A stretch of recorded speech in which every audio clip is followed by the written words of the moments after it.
Странное явление заметил лесник Федор. Однажды он забрался на охотничью вышку, чтобы проверить окрестности. Ему нужно было выследить стадо кабанов и посчитать количество молодняка. В этом сезоне было много беременных самок, и кабаны дрались, словно в последний раз. Поэтому нужно было составить квоту на их отстрел. Дикие кабаны настолько пугливы, что ни за что не подпустят к себе человека на такое расстояние, чтобы можно было посчитать их по голове. А охотничья вышка в этом помогает. Федор забрался по лестнице и спрятался в укрытии. Через какое-то время послышался топот копыт, но это были не кабаны. Федор хорошо различал животных на слух, ведь лесником он был уже много лет. Мужчина, стараясь не шевелиться, решил посмотреть и от удивления даже забыл об осторожности и встал из укрытия в полный рост. Вышка была высоко, и животные вряд ли бы заметили его движение. Мимо вышки пробегала стая волков, а за ними лошадь. Лошадь в стае волков? Кто бы мог такое представить? И тут Федор вспомнил, как ему рассказывали, что в соседнем селе у кого-то сбежала лошадь. Прошло уже несколько лет с тех пор. Хозяин отыскал свою кобылу в лесу. Та лежала на траве и бережно прикрывала собой маленьких волчат. Их было штук 5, а может и больше. Волчата были в том возрасте, когда уже не нуждались в молоке, но нуждались в защите и тепле. Видимо, их мать погибла или по какой-то причине их бросила. Хозяин не стал разбираться, он просто забрал свою лошадь.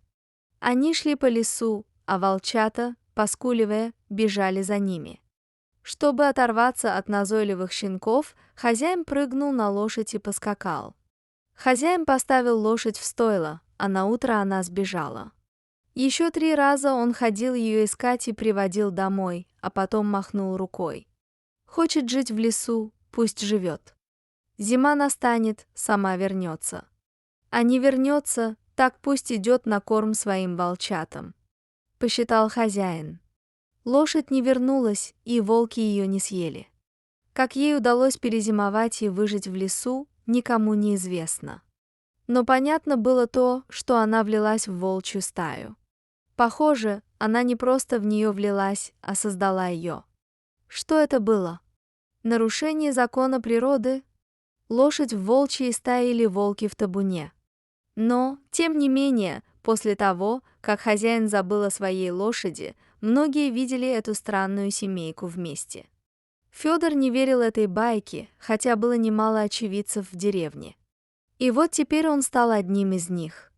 Хочешь, верь своим глазам, а хочешь, нет, но на полном скаку мимо него пронеслась стая. Лишь об одном жалел Федор, что не взял с собой ни телефон с камерой, ни фотоаппарат. С той поры лесник озадачился наблюдением за ними, но больше никак не попадалась ему эта странная стая. Прошел целый год, как он увидел их впервые. И вот на небольшом участке леса, где еще лежали кучки снега, Федор увидел следы волков и лошадиных копыт. Он вычислил направление и пошел по следу.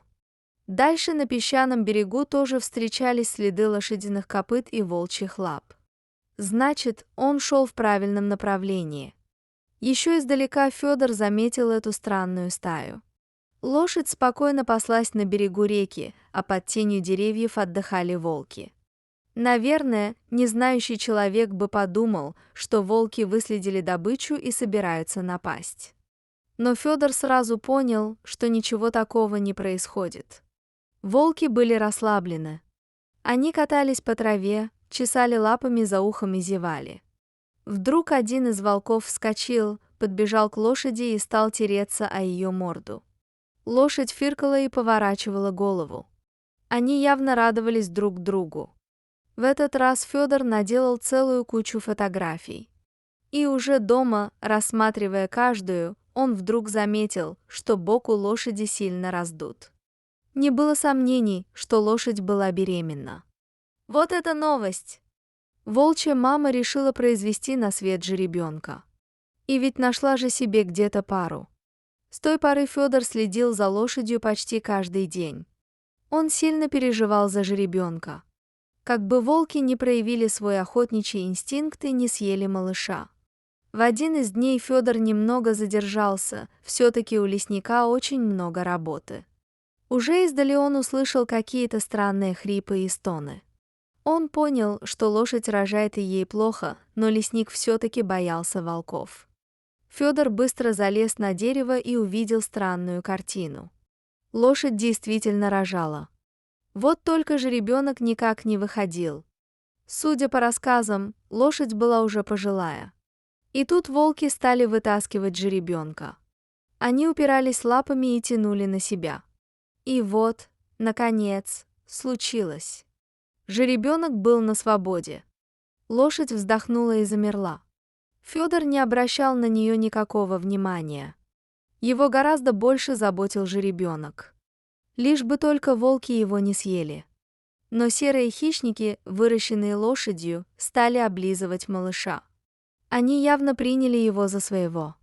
В течение часа он должен был встать на ноги и уже бегать со своей матерью. Больше Федору здесь делать было нечего. Он решил оставить эту странную семью в покое. Лесник спустился с дерева и отправился домой. Вечером он услышал какой-то шум на пороге своего дома. Открыв дверь, Федор обомлел. Вокруг стояли волки, а из-за угла пугливо выглядывал маленький жеребенок. Лошади нигде не было. Жеребенок был той же масти, что и мать, только он был мальчиком. Малыш сделал шаг навстречу человеку и осторожно вытянул шею. Один волк подталкивал его в сторону лесника. Жеребенок сделал еще шаг и вдруг прижался к мужчине. Наверное, все-таки за те дни, что он следил за странным семейством, волки запомнили его запах. А иначе как объяснить то, что они привели жеребенка именно к нему? Федор понял, что с мамой случилось что-то страшное. Волки не могли выкормить жеребенка, ему было нужно молоко, и потому они приняли единственное верное решение – привести малыша к человеку. Пока Федор устраивал малыша в сарае, волки уже убежали. Утром лесник пошел на то место, где рожала лошадь. Его ожидания оправдались. Лошадь по-прежнему лежала там же, где и вчера. Мама, вырастившая стаю волков, покинула этот мир, решив произвести на свет малыша. Ее нельзя было оставить просто так. Федор похоронил лошадь на берегу, там, где она так любила пастись и щипать травку. Теперь его заботой было вырастить малыша. Жеребенок быстро рос, и на следующий год уже был прекрасным молодым конем. Волков с той поры Федор не видел, и это его беспокоило. Весной в районе объявились браконьеры. Похоже, что одного за другим они перестреляли всех волков, а Федор даже и не знал, сколько в стае самок и самцов. Ему так и не удалось подобраться к ним. Однажды, объезжая окрестности уже на своем коне, Федор почувствовал, что жеребец тянет его в кусты. Лесник решил довериться своему другу. Жеребец подошел к густым кустам и сунул туда морду. Федор услышал, как конь что-то лижет. Раздвинув кусты, он не поверил своим глазам. На земле лежали маленькие одинокие волчата, а конь принял их за своих. Наверное, их мама погибла от рук браконьеров, а маленькие щенки спаслись. Федор взял их на руки. Они с конем тихо побрели домой. Круг замкнулся. Лошадь нашла волчат и вырастила. Они помогли ей принять роды, а затем жеребенок нашел осиротевших волчат. Федор и его конь стали их воспитывать.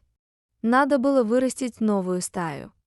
Дорогие зрители, если вам понравилось это видео, то ставьте лайк и подписывайтесь на наш канал. До свидания!